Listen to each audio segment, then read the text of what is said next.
Hey there, I am back with another deck review, and today we're going to be looking at Le Printemps from magician Ricky Smith. Now, this deck was originally produced as a wedding favor from the marriage of Ricky and his now wife Laurel Brandstetter back in 2014. He worked with Dan and Dave Buck of Art of Play fame to produce the deck, and afterwards Dan and Dave ended up selling a few of the extra ones on their website. The deck itself is a celebration not just of the relationship of Laurel and Ricky, but also a little piece of magic history. So let's jump into it, find out more about the deck. Now, the themes behind this deck are all inspired by magician Eugene Robert Houdin. He was a French watchmaker and illusionist back in the 1800s and a really significant figure in magic. In fact, he's known as the father of modern magic. He had a lot of famous tricks, but one of his more prominent ones was one called the Marvelous Orange Tree. It was a trick where he would take a borrowed ring and handkerchief out of the audience and vanish it before ultimately causing it to reappear in a magically blossoming orange tree that he had on stage. Very cool, very beautiful trick. I'll put a link down in the description where you can see a version of this trick performed by Paul Daniels, the British magician. It's a fantastic illusion and definitely one worth checking out.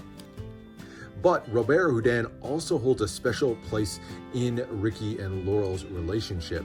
Early on, Laurel had been asking Ricky for a book that she could read to maybe understand a little bit about his passion for magic. He recommended the autobiography of Robert Houdin. She read it and they would talk about the stories, including, of course, the Marvelous Orange Tree.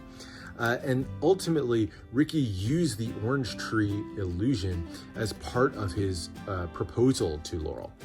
He made a tree appear, had her dig at the base of it, only to reveal a handkerchief with the engagement ring wrapped inside. It's a beautiful story and one that I think really just gives a lot of meaning overall to the deck. Well, let's take a look at the tuck and find out how they did with the design. All right, first of all, the tuck is just on a regular glossy finish, nothing too special about it, and it's done with a very clean look overall. Just has this parchment feel overall. You can see the little spots on there giving it some aging. So you have an aged parchment with very simply Le Printemps, the name of the deck, and then the signature of Robert Houdin across the top, the inspiration of the deck. On one side, you've got the name Le Printemps again, and then Eugene Robert Houdin, given a nod over there. On this side, you've got a mention of the wedding of Laurel and Ricky. Of course, that's what inspired the deck. A little orange blossom at the bottom. And the bottom here, where you normally see ad copy, mentions that this was produced exclusively for their wedding. And you can see it is printed in Taipei by the Expert Playing Card Company. The top has the date of their wedding, November 14th, 2014. And on the back, you get a beautiful color illustration of that marvelous orange tree. The way the trick worked, the tree itself was actually a mechanized tree, and so it was able to magically reveal these oranges in a way that looked like they were just growing out of the tree. And then he would ultimately cut open the topmost orange, and these little butterflies, mechanical butterflies, would kind of flutter up and above and reveal the ring and handkerchief between them. So very beautiful trick. And at the bottom of the planter box here, you've got the L and the R, of course, for Laurel and Ricky, that monogram. As you open up the flap, another butterfly reveals itself. Obviously, they were a big part of the trick as well. And nothing printed on the interior of the tuck. So that's the tuck case. Very simple, very clean aesthetic, but I really like it. Love all the little touches on it. Now looking at the deck, and here's the back design. All done in black and white and kind of this sketched look to it overall. And it has lots of elements of the famous trick that inspired the deck. Of course, you have the blossoming orange tree in the center with the planter box forming that central element. And then on the four corners, you've got the butterflies. Remember, they would ultimately reveal the handkerchief and the ring between them. And you'll see that they're clutching the four corners of a handkerchief that forms the backdrop of the overall card. In the center, you have what's probably the ring depicted right in the middle. So you have the ring, the handkerchief, the orange tree, and the butterflies all represented on this card. Finishes out with a fairly simple dots and lines border and a nice medium thin white polka border. I definitely wish there'd been a little bit more color on this from a design standpoint, even maybe just putting pops of orange for the oranges in the tree. But I do love how they incorporated all the different elements in this one. And like I said, the story just gives this so much more meaning. So Ricky also mentions there's some kind of cool things you can do with this if you're a skilled magician. Full disclosure, I am not. But like if you know the rising card effect, you can actually make it look like the butterflies are rising out of the deck with the handkerchief. Kind of a cool extra effect to this. So that is the back design. Now let's look at the extra cards.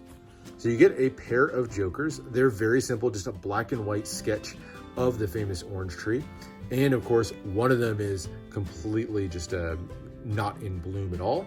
And then the other one has it in full bloom, the orange is in view, and the butterflies have made their way out. So the kind of before and after of the trick.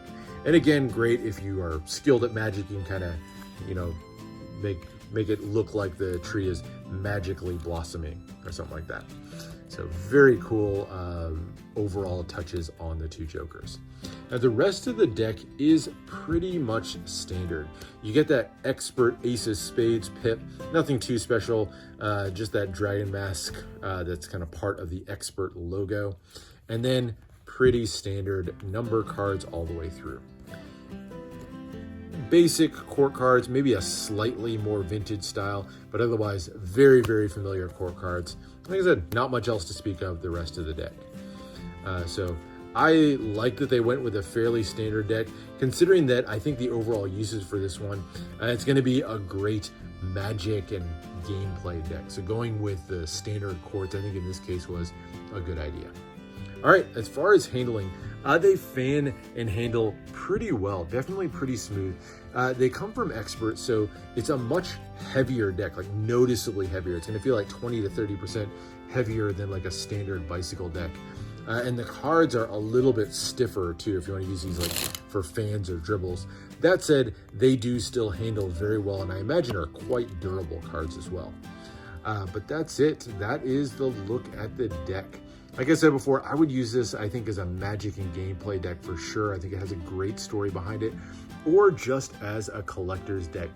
I love knowing and having little stories behind a lot of the decks I have, and this one really has a phenomenal one. So that's it. Hope you enjoyed this look at Le Printemps. Make sure you subscribe for more deck reviews and unboxings, and let me know what other deck reviews you want to see. But for now, I'll see you for the next one.